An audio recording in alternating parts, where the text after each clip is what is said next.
I'm Jeremy Wade.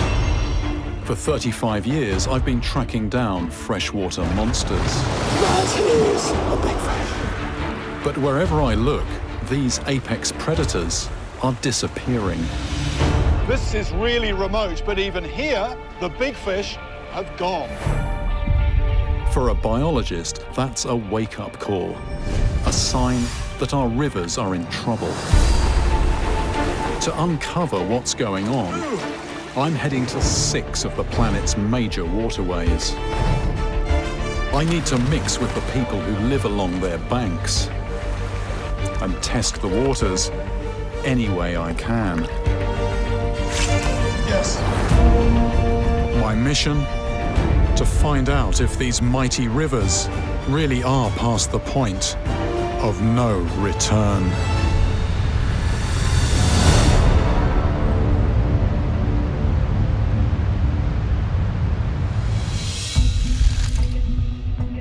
By any measure, the Ganges is a mighty river. Tumbling off the highest mountains on Earth, it drops more than 2 vertical miles, then snakes across most of North India before pouring into the sea through the biggest delta on the planet. I have to wonder, though, is even this immense waterway big enough to cope with what's being thrown at it? Recent reports describe a river that's overwhelmed by pollution, disease, and even, in some places, human corpses. It's time to take a closer look. And for this investigation, I'm going to start at the mouth of the river, in a place I've never been.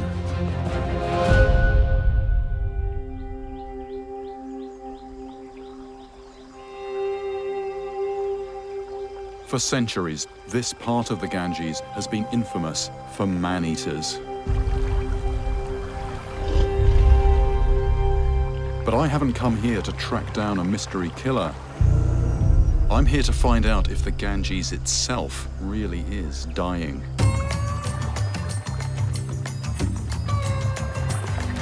The best way to gauge the health of a river is to look at its wildlife, especially what's under the surface.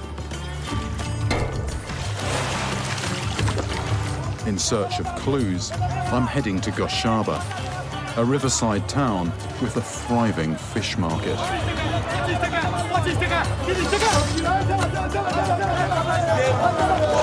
Morola. Very nice. You fry? Yes. Big old clam, carefully tied up so these pincers can't do anything. Snakeheads. That's all you. Business is brisk, and I'm told the market is open 7 days a week. I've never actually seen a blade quite like this before. Normally people have knives in their hands. The thing about this part of the world, it is all about fish. Fish is so central to their lives. So if you're going to see anything that's really, really specialised, I suppose it would be here. Evidently, there's no shortage of fish. But I'm starting to notice something odd. Right, this is very interesting. This is not native to here. This is a pacu. This is from the Amazon. They're very hardy. It is a very good fish to cultivate. Is this one in the river or in ponds? Okay, right. So they keep them in ponds. I should be seeing things like stingrays, shrimps, and barramundi.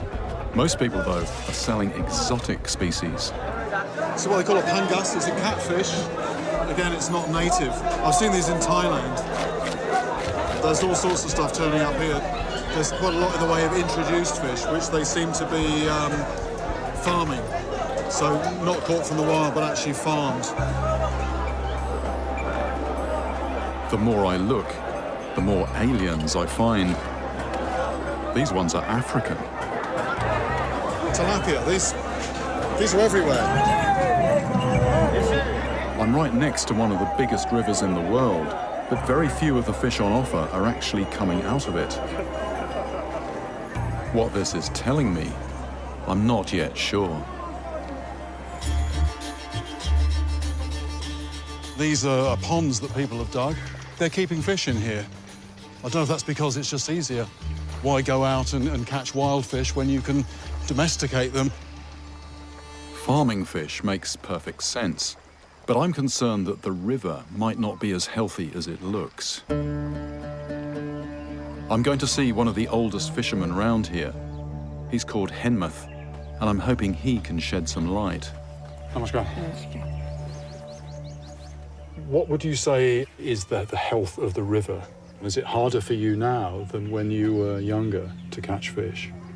নদী এখন গভীর কম হয়ে যাচ্ছে মাছও ঢুকছে Henmuth tells me he's caught huge stingrays and even sharks. একটা মাছ 1.5 মণ 2 মণ করে একটা মাছ হবে Have you seen anything that kind of size in recent years? বড় মাছের কথা বলছেন তো বড় মাছ আর পাওয়া যাবে না তারা আর আসে না দেশে মাছের জাল It's not just the giants that have gone. আর না এরকম নেটের জাল আছে Henmuth says that for years, fishermen have used nets with a very small mesh, which catch even the tiniest fish. Think about a net like this, it catches very small fish, and if you do that for any length of time, there's nothing left to grow big. জঙ্গলের মধ্যে ঢুকে খালের কোলে ঢুকে যায় দুটো The only place left to fish is deep in the jungle. But many who go never return. এই তো আপনার ঘাট বেড় দেয় তোমরা থাকবে আর ওই মুখি সোজা ওইখানে এরকম উঁচু করলি তো মানুষ কত নাই ভাগ ভোগ গায়ে ওরা বনের রাজা There's a legend here about a goddess called Bonobibi. She'll protect you from tigers. So long as you come with a pure heart and take only what you need to survive. Although Henmuth has retired, his son Harshit still lives off the river. To see for myself what it's like, I'm going fishing with him.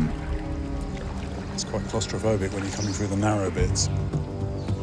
And when you look into the undergrowth, because it's dark under the vegetation, you know, it's hard to see what's there.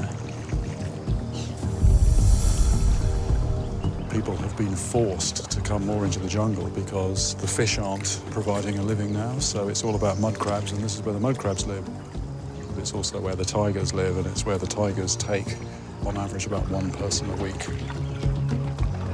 In these parts, an extra pair of eyes can be a lifesaver.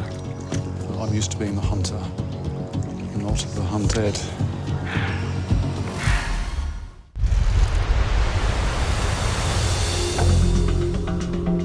I'm in northern India, investigating the state of the Ganges. Its lower reaches once teemed with fish, including sharks. But these days, the only big predators people talk about are tigers. To make a living, fishermen like Harshit are now targeting crabs. And to see for myself what things are like, I'm pitching in. Here? Just little... more this way. Okay. Yeah. We've got just 4 hours. This is no place to be stranded by the falling tide. For fishermen who live here, this is second nature and they're much more aware of the environment, but I'm not. So I'm having to totally pay attention here, and I'm not really watching my back.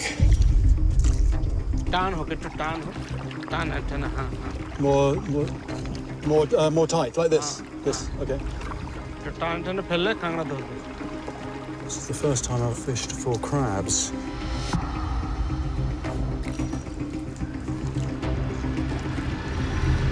There we go. First crab. Harshit says that a few years ago you could haul 40 pounds on a single trip. Here's one. Today, you're lucky if you get more than a handful. We got enough for a meal for us, but this is hard fishing, and for what looks like a really, really rich aquatic environment, it's pretty thin on the ground down there. With the tide starting to turn, it's time to get out. Just days ago, someone was killed by a tiger less than a mile from here.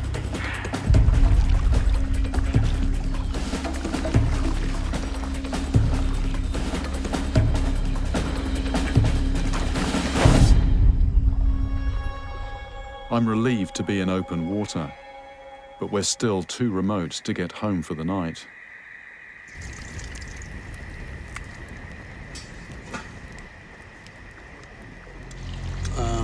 Mastore to onek kotin.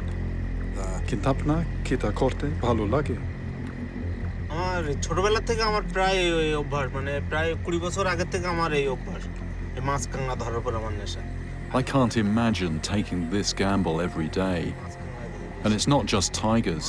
Harshit says he was once robbed at gunpoint. ছোট খাঁড়ির মধ্যে তো ঢুকতেও হয় Your father was a fisherman, you're a fisherman.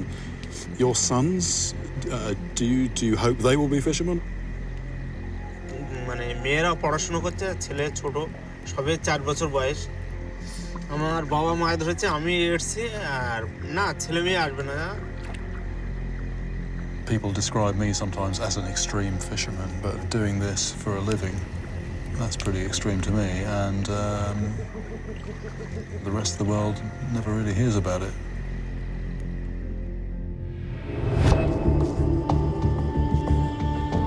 Here in the Ganges Delta, the river is in a much worse state than I expected. It may look healthy, but most of its fish have gone. This place, where the Ganges meets the sea, ought to be one of the richest aquatic environments anywhere on Earth, but what I'm picking up is a sense of really dramatic change. The big fish are hardly ever seen, if at all, and the fishermen themselves are starting to disappear. Those that can are turning their back on the water, but those who can't, for them, the work is just getting harder and more dangerous. And for smaller returns, instead of fishing for sizable fish, they're after crabs, they're after things this size. That, to me, is quite shocking. The obvious remedy is to give nature a break. But for many poor fishermen, stopping fishing is not an option.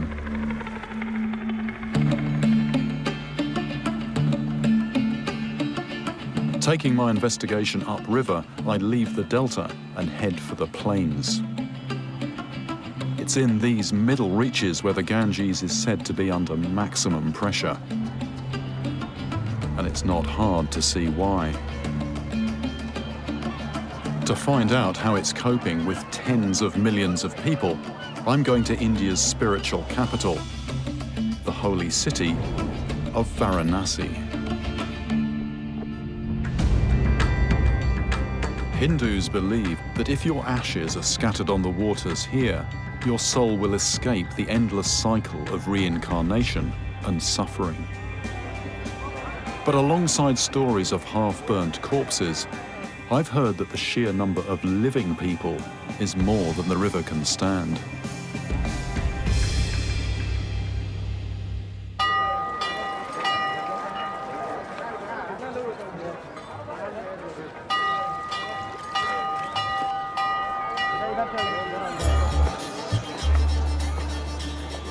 As well as worshippers, Varanasi is packed with tourists. But is the river really as sick as the headlines suggest? I need to talk to someone who grew up here. And everyone I ask points me to Mr. Sharma, a local barber. मुझे थोड़ा काट चाहिए। ठीक sit. Okay, yeah. Okay. Mr. Sharma has been cutting hair on this exact spot for 60 years, and I've been told there's little that escapes his notice. I'm just wondering how much change there's been in the river. नदी में कितना change है? पहले से हाँ पहले से बहुत साफ है पहले थोड़ा रहा इसको बाकी अब साफ हो गया Okay. It's interesting that he's saying that the river is actually more clean now. बहुत मछली आते हैं? बहुत मछली आते हैं So there are. ज़्यादा कम मछली आजकल? same है Same. That's interesting. So the word on the street here is that the river's actually in quite good shape. He's saying it's clean, but I'm wondering if that is just in a superficial sense. I think I've got to get out on the water and take a closer look. I have to admit that the whole place looks a lot healthier than I expected. The only floating bodies I've seen are alive and well. The water even looks clear enough to use my remote-controlled sub. Maybe Mr. Sharma is right and the fish are still thriving. It is possible to see something, so that's quite good. Plastic bags caught up on things. I'm just letting it sink slowly. And it's full of junk. A lot of filth on the bottom. Fishing line. I probably want to keep away from that. I think I might be stuck. That's well and truly wrapped up. There's cord in there, there's a bit of net. I think in water which is as full of stuff as this water here, this unfortunately is of limited use. But I've got a way to check the quality of the water itself. My container is primed with chemicals that will change colour if there are unseen contaminants. Pink means the river's clean, anything else spells trouble. For comparison, I'm testing some mineral water.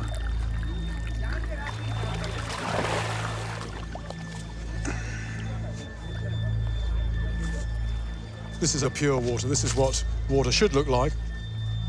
This is the Ganges water.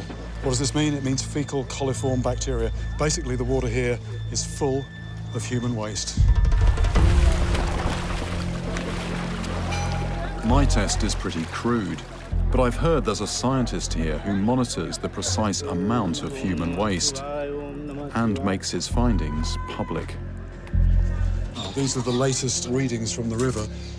This one is the fecal coliform count, the gut bacteria. Human waste is where that comes from. If you're going to drink it, you don't want any in there at all. If you're going to swim in it, you want it to be less than 500. 82,000. This is the big problem. And there's nobody really aware of it. To find out how all this human waste is entering the river and what effect it's having, I tracked down Professor Mishra, the man behind the figures. The problem is discharge of raw sewage into the river. You have all sorts of waterborne diseases. Cholera, jaundice, typhoid. Mishra says that every day up to 50,000 pilgrims bathe in Varanasi's waters. Driven by their faith, they run the gauntlet of unseen microbes that cause dysentery, organ failure, and even death. Has there been any move at all to improve the quality? Our new government launched a program to clean the banks of the river so they look nice. But this is what we call cosmetic. It appears to be beautiful, looking nice. But what is the reality? Nothing has been done. So you're saying it is a lack of will? In fact, I must say lack of political willingness. The engineering solution is there. Funding is not a problem. This matter could be resolved. But they did nothing. Directly, we are being affected. To point out that the Ganges is unclean is, to many Hindus, deeply offensive. So when a holy man stops me and invites me to join him in the river, I'm in an awkward dilemma.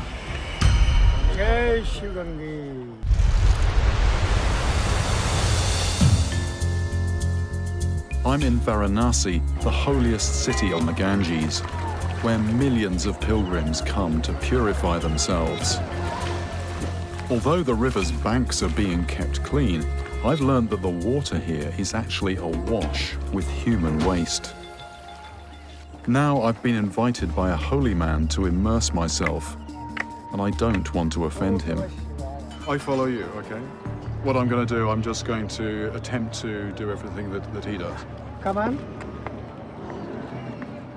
Miturja lives a life of religious devotion, following a strict ritual every time he bathes. Jai Shri Gange, Matar Gange.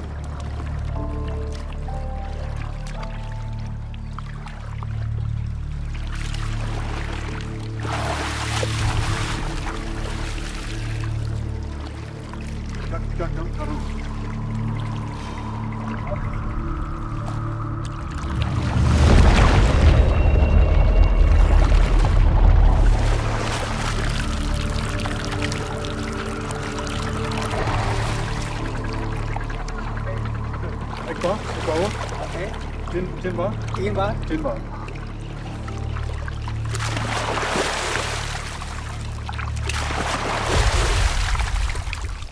Okay. Okay. 수다미 너무 수아. 용팀 수다탐 수다미를 수아. He was actually taking a sip each time. I might just touch it to my mouth. I don't think I'm going to sip this.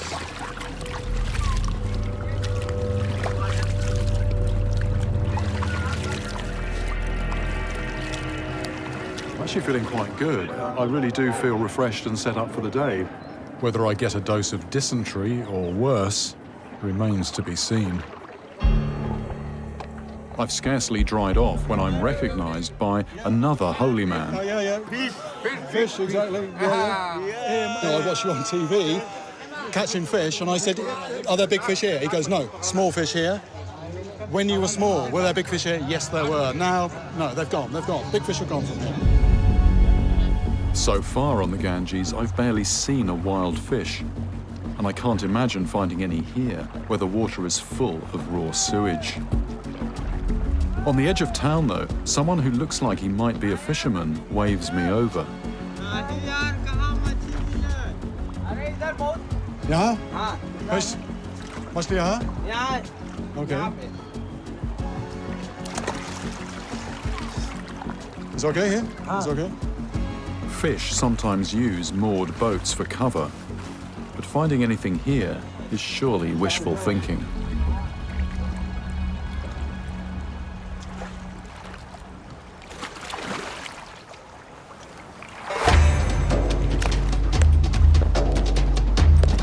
Within minutes, though, he totally defies my expectations.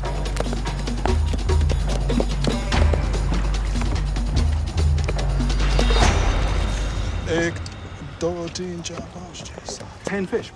Looking at these fish, you would say the Ganges has got to be pretty healthy. But 9 of these 10 fish are tilapia. That's not a native species. It seems that tilapia are very well established here, and that is probably at the expense of native species. Like catfish, this hardy African species can tolerate dirty water with low oxygen levels. What would make me more optimistic would be to see some more native species, some native rohu, cutler, that type of thing. Gushing straight into the river from countless sewage outlets like this one, untreated human waste is by far the biggest source of pollution in the Ganges. As well as harming people, it's a major culprit in the demise of native fish.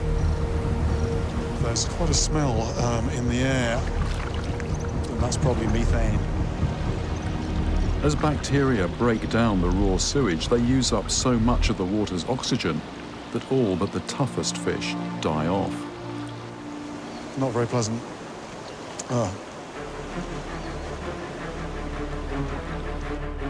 Until the sewage problem gets sorted out, huge stretches of the Ganges will continue to suffocate. But as I'm about to discover, ingenious locals have found a new way to fish, and they're not after tilapia. I don't believe it. That is genius.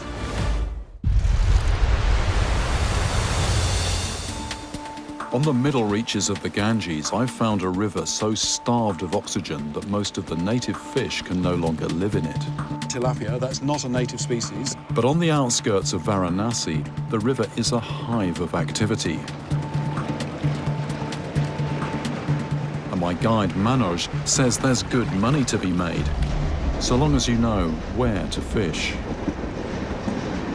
Fishing near the bridge makes sense to me because the actual pillar of the bridge causes turbulence on the downstream side. So it's a natural place for fish to tuck in.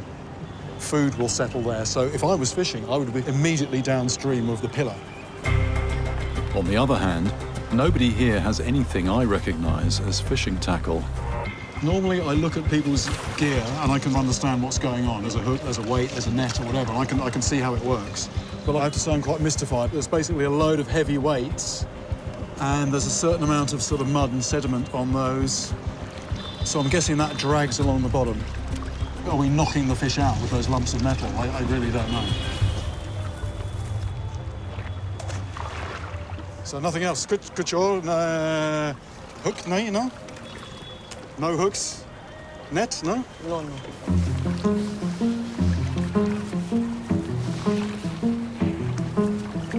I don't know. I'm bemused.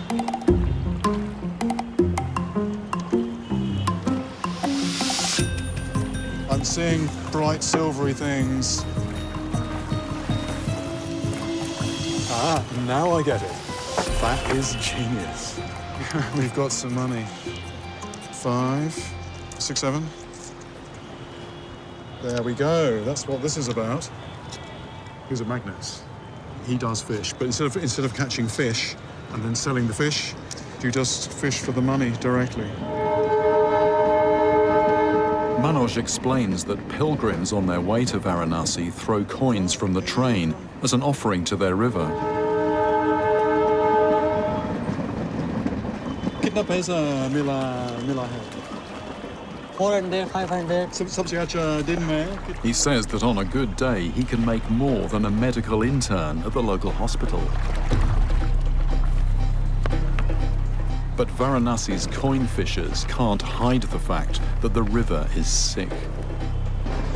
And I'm aware that further upstream, the Ganges is soaking up more than just sewage. Leaving the holy city, I head to a place where few tourists care to go, the industrial city of Kanpur. I've hired a driver to show me around, because I've heard that this place has some of the river's worst polluters. This is the tannery district. I'm seeing loads of skins, load more here. There are several hundred tanneries here. We're seeing piles of hides, about 6 foot high. Kanpur's leather industry is worth around $12 billion a year. But it seems that many of the tanneries are dumping toxic chemicals, mainly chromium, lead and arsenic, pretty much straight into the Ganges. I smelt this before I saw it. This water is black, and in fact, I say water. I mean, how much of that is actually water? Oh, it just gets really bad when you're close. It's got that methane-y smell of sewage, but there's something else here as well which really gets you in the back of the throat. The smell is so strong, it's a taste. I think I need to follow this upstream. On my way back into town, Namaste. I ask a man running a tea shop about the quality of the water. ये पानी तो यहाँ का अच्छा नहीं। हर आदमी का पेट गड़बड़ रहता जाता तो पेट का मर्ज, आँखों की रोशनी, सर के बाल। As well as attacking skin and eyes, chromium in particular is known to cause lung cancer. It's no wonder this man brews his tea with water from a well, not the faucet. But maybe there's hope. I've heard about a man who's actually trying to clean up the leather industry. Before I find him, though, I come across more dirty water flowing out of Kanpur. This is all on its way down towards the river, apart from some of it, which is taken off into irrigation canals, heading towards farmland. If the water's as toxic as it looks, I wouldn't want to eat anything grown in these fields. Back in town, I meet up with Rakesh Jaiswal, the man who's taking on the tanneries. The bluish color means it contains chromium. How does it make you feel just looking at this? It's disgusting. On one hand, we worship the river. On the other hand, we make it filthy. None of this is treated, it just goes straight into the river. Yeah, this is coming directly from the tanneries. It's a cocktail of deadly chemicals. Why are people not marching on the streets and saying this is unacceptable, we have to do something? I don't understand. That's a big puzzle for me as well. Almost single-handedly, Rakesh has forced 127 polluting tanneries to shut down. But at least as many are still operating. I am not satisfied. The amount of wastewater is going up every day. Here we can see the pollution, we can smell it, but a few kilometers from Kanpur, it dissolves and disappears.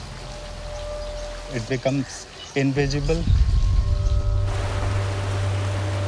Every day, more than 50 million gallons of industrial waste are illegally dumped into the Ganges. But when most of it dissolves out of sight, how can you hope to catch the culprits? Enter two enterprising scientists. Professor Rajiv Sinha and his student Dipro Sarkar are determined to bring the polluters to justice. Normally, if you want to find what's hidden in the water, what you do is you take a jar of that water back to the lab, look at it under the microscope, do other sophisticated tests on it. What these scientists are telling me is that you can also get very good information if you go a long way up in the air and you film the water with special cameras. Rajiv and Dipro have agreed to give me a sneak preview of their new system. I'm seeing the river, so presumably the cameras are picking it up.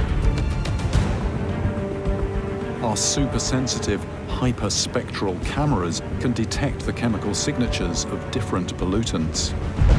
Climbing a little bit further, we're at 1,200 feet. To the naked eye, the river looks perfectly clean. But within seconds, our specialized cameras see something suspicious. There's something coming out.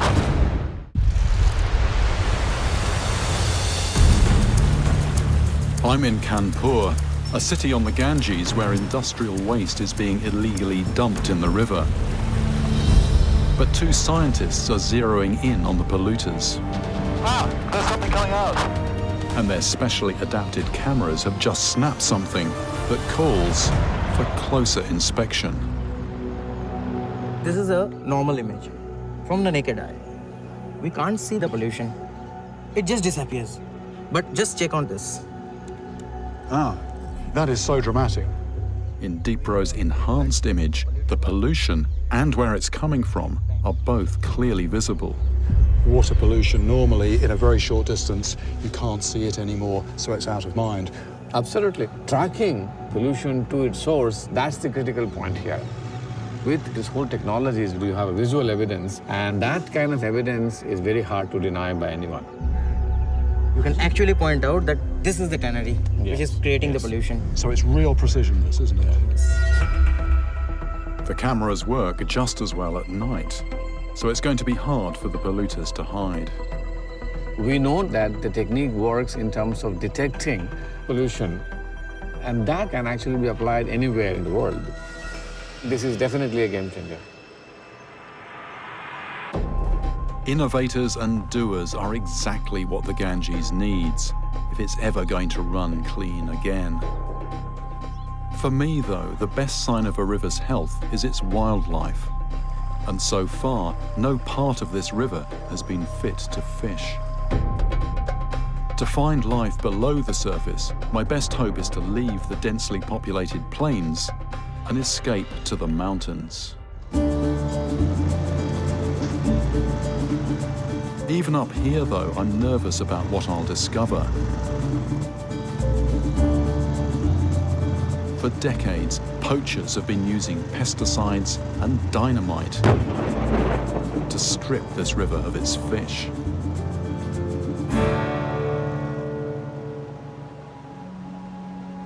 One of the few places left untouched is a deep pool at the base of a cliff, protected because it's next to a Hindu shrine. Although fishing here is forbidden, I've obtained permission to send down my remote-controlled sub.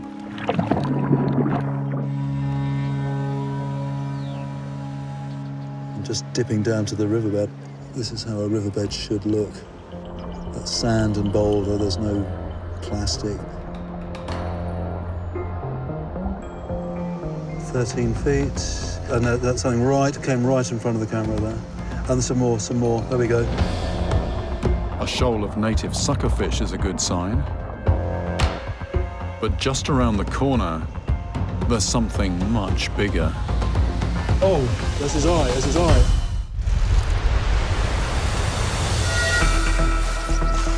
Along most of its length, the Ganges is a pale shadow of what it was. Kuch nahi hai?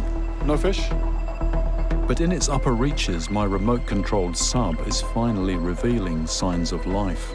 14 feet of water, lots of fish.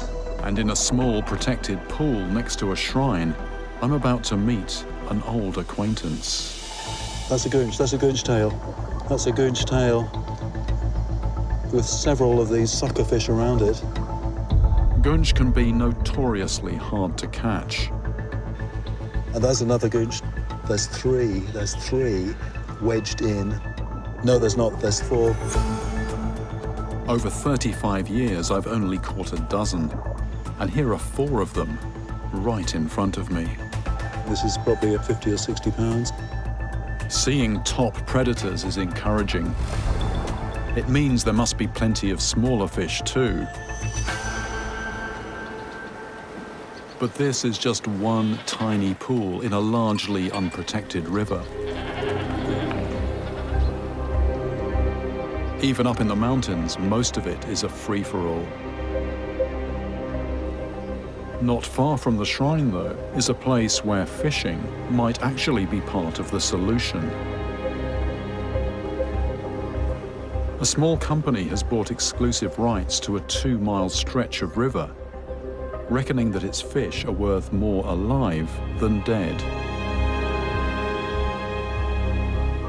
Having paid for a fishing permit, I'm anxious to know if one species in particular is still here.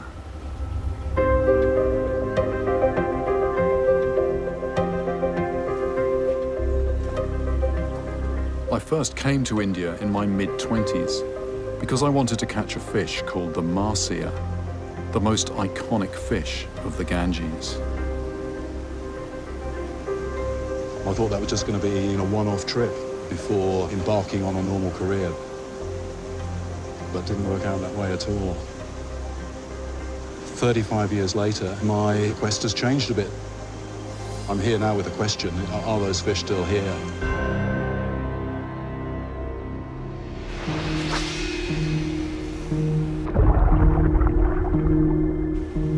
This short stretch of river is a world apart from the main channel. People talk often about the restorative power of water. There is something about water, it's not just vital for our physical, biological health. We need it for our mental well-being. Clean water, it does lift the spirits.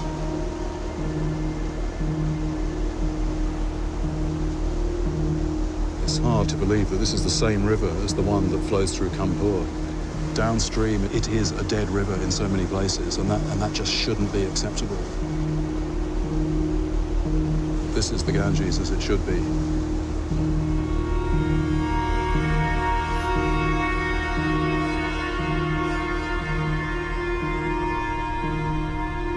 But as evening draws in, I start to wonder if the marsia will remain just a distant memory.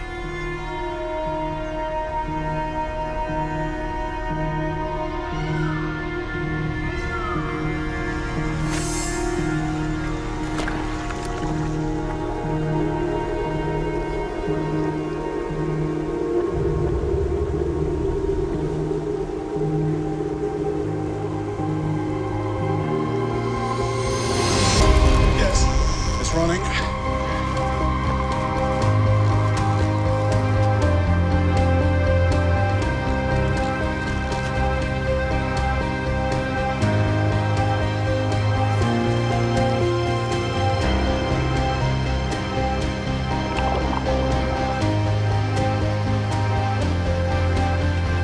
There it is, there it is, there it is, there it is.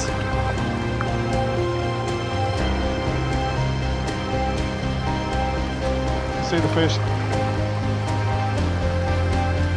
Yeah, it's a nice fish, it's a nice fish.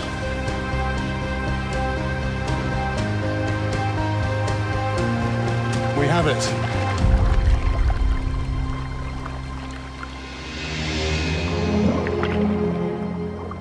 Let's get a proper look at this. Wow. That has to be a good 25 pounds. And it's like a bar of gold. I mean, just what a beautiful fish as well. And this isn't just any fish, this is the iconic fish of the Ganges. Here it is, the health of this bit of river embodied in this one fish. It symbolises possibility, it symbolises hope. Amazing fish.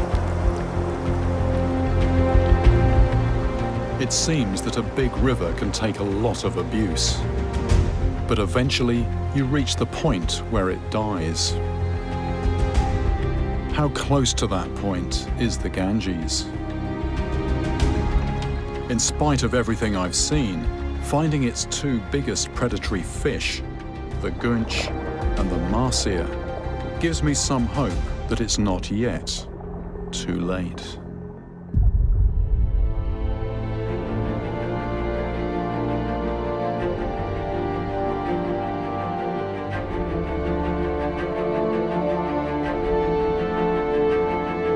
To find out what you can do to help the rivers in your part of the world, go to animalplanet.com/mighty rivers.